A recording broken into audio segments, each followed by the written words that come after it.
नमस्कार दर्शकबिन, आजको विशेष टपिक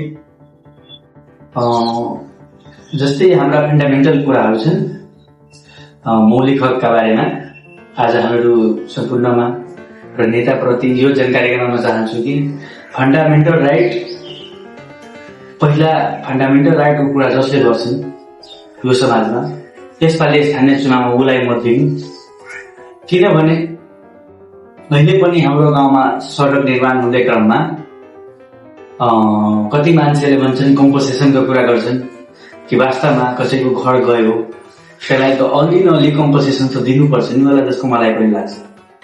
आज यस मिसन 2084 भनेर धेरै मान्छेले भन्छन् कि मिसन 2084 त्यो हुनेवाला छैन। तपाईले आफ्ना वार्ड र आफ्ना पालिकाको लागि के कस्ता नकारात्मक कुराहरूलाई समाजको नजरमा पर्दाफास गरेछौ त्योमा निर्भर गर्छ। आजको दिन सोसियल मिडिया जस्ता युग भएका पनि मान्छेले जे पाए त्यही गर्न पाइदिने म यो पनि भन्न चाहन्छु। किनभने आफैले चुनावमा मनोनित गरेर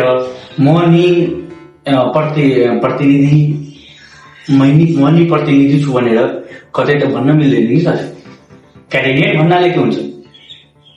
जसले क्याबिनेट पदको हो मानव क्याबिनेट जुन उम्मेदवार हुनुहुन्छ उसले आफ्नो दिने गर्छन्, आवेदन दिने काम गर्छन् नि। त्यसपछि नि त्यहाँ बसेका चयनकर्ताहरूले यी जस्ता कुराहरूमा कुन मान्छे राम्रो छन्, कुन मान्छेहरू योग्यभन्दा पूर्ण तरिकाले कार्य गरिरहेका छन्, पछिल्लो 5 वर्षदेखि 2 वर्षदेखि निरन्तर प्रयास गरिरहेका विषयहरूमा आज हामीले नछुट्याइकन डाइरेक्टै कसैलाई जनप्रतिनिधि बनाइदिएमा स्थानीय चुनावमा पनि धेरै गिरावट हुनेछन्। स्थानीय चुनावको लागि विशेष ध्यान आकर्षण गर्न चाहन्छु कि यस चुनाव अन्तर्गत यो 1 साल हामीलाई एकदमै महत्त्वपूर्ण हुनेछ। मान्छेले अब विरोध गर्छन्, अब मान्छेले आफ्नो क्यामेरा जस्तै बाघ गणना गर्ने गर्छौँ नि हामीहरू क्यामेरा ट्रेपिङको मद्दतले, अब मान्छेले क्यामेरा ट्रेपिङ जस्ता कार्यहरू पनि गर्छन्। कहीँ लुकेका हुन्छन्, राखिदिन्छन् एक ठाउँमा। जसरी बाघ गणना गर्ने क्रममा बाघ कसरी गणना हुन्छ भनेर एक ठाउँमा क्यामेरा राखिदिने हो, त्यहाँ अब हेर्ने हो कि कहाँबाट कुन बाघले कसरी गणना गर्ने भनेर क्यामेरा ट्रेपिङको मद्दतले गर्छन्। त्यसरी नै हाम्रा आजका समाजमा भएका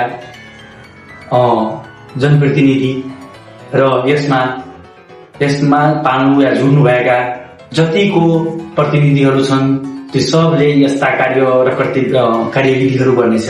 त्यही भएर सावधान, मान्छेको